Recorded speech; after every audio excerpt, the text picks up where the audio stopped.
আসসালামু আলাইকুম ভিউয়ার্স, আজকে আপনারা দেখেই বুঝতে পেরেছেন আমি এখানে আজকে জলপাইয়ের আচার করে দেখাবো। আমি এখানে 1 কেজি পরিমাণের জলপাই নিয়েছি।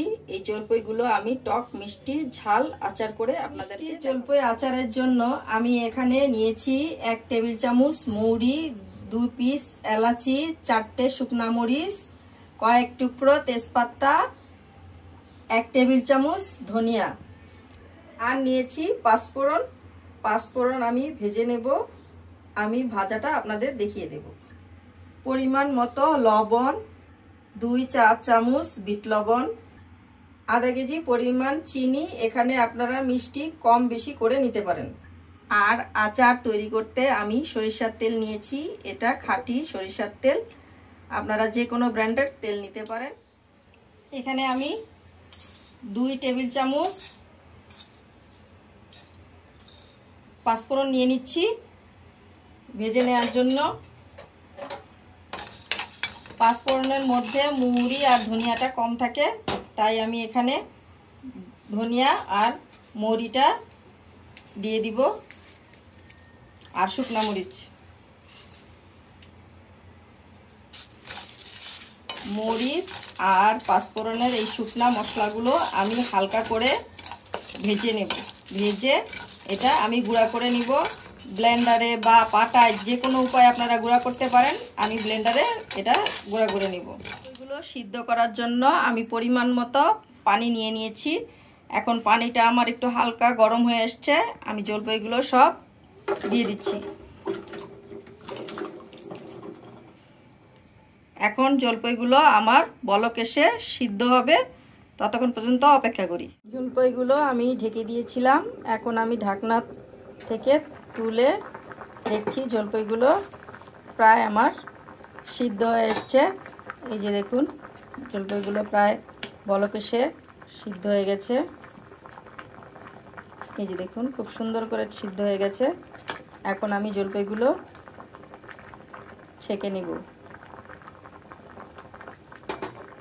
এই যে জলপাইগুলো আমি সুন্দর করে ছেঁকে নিয়েছি। এখন এগুলো একটু ঠান্ডা হওয়া পর্যন্ত অপেক্ষা করব। আমার জলপাইগুলো মোটামুটি ঠান্ডা হয়ে গেছে। এই যে দেখুন, এখন আমি এগুলো একটু ম্যাশ করে নিব। আমি একটি পাত্র নিয়েছি, পাত্রের মধ্যে ম্যাশ করে নিচ্ছি।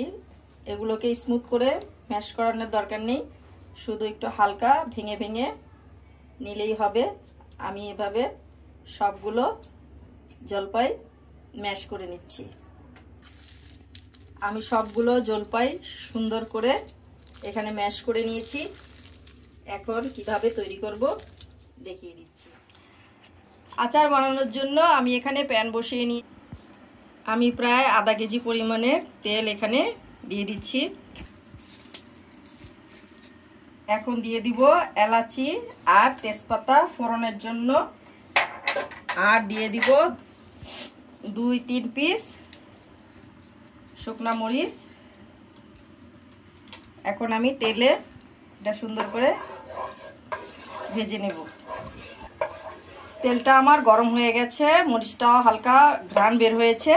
এখন আমি দিয়ে দিব জলপাইগুলো, ম্যাশ করে রাখা জলপাইগুলো আমি দিয়ে দিচ্ছি। এখানে আস্তে আস্তে দিতে হবে যাতে তেলের ছিটাটা উঠে না আসে। সবগুলো জলপাই আমি দিয়ে দিচ্ছি।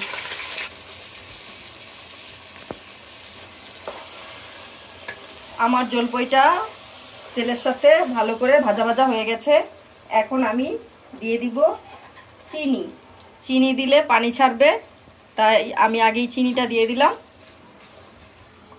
এই যে দেখুন, চিনিটা গলে আমার পানি এসে উঠে গেছে। আপনারা ভয় পাবেন না, পানিটা আস্তে আস্তে আমি নাড়াচাড়া দিতে থাকবো যাতে নিচে না লেগে যায়। পানিটা শুকিয়ে আসলে জলপাইয়ের কালারটাও চেঞ্জ হয়ে আসবে। তাই দিয়ে দিচ্ছি আমি পরিমাণ মতো লবণ। লবণটা আবার চেক করে পরে দেখিয়ে দিব। আর দিয়ে দিচ্ছি বিট লবণ। এখন আমি আস্তে আস্তে অল্প হিটে এটা কালার চেঞ্জ হওয়া পর্যন্ত লাড়তে থাকবো। আমার আচারের কালারটা দেখুন একটু ডার্ক হয়ে এসেছে।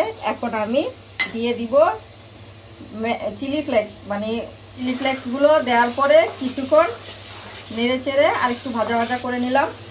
এখন দিয়ে দিব আমি পাঁচফোড়নের গুঁড়া এখানে আমি ছড়িয়ে দিয়ে দিলাম। হালকা নেড়ে চেড়ে আর একটু ভাজা ভাজা করে পরিবেশন করে ফিরে আসছি।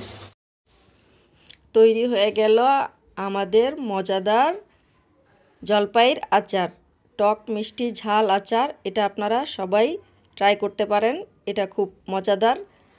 এইটা যদি আপনারা তৈরি করেন তাহলে ফ্রিজে রাখলে 2 মাস পর্যন্ত ভালো থাকে। আর যদি বেশি সময় রাখতে চান তাহলে ভিনেগার ব্যবহার করবেন। আমার রেসিপিটি যদি ভালো লেগে থাকে তাহলে লাইক, কমেন্ট এবং শেয়ার করতে ভুলবেন না। আর অবশ্যই আমার চ্যানেলটি সাবস্ক্রাইব করবেন, বেল আইকনটি বাজিয়ে রাখবেন, নতুন নতুন ভিডিওটি আপনাদের কাছে পৌঁছে যাবে। ধন্যবাদ।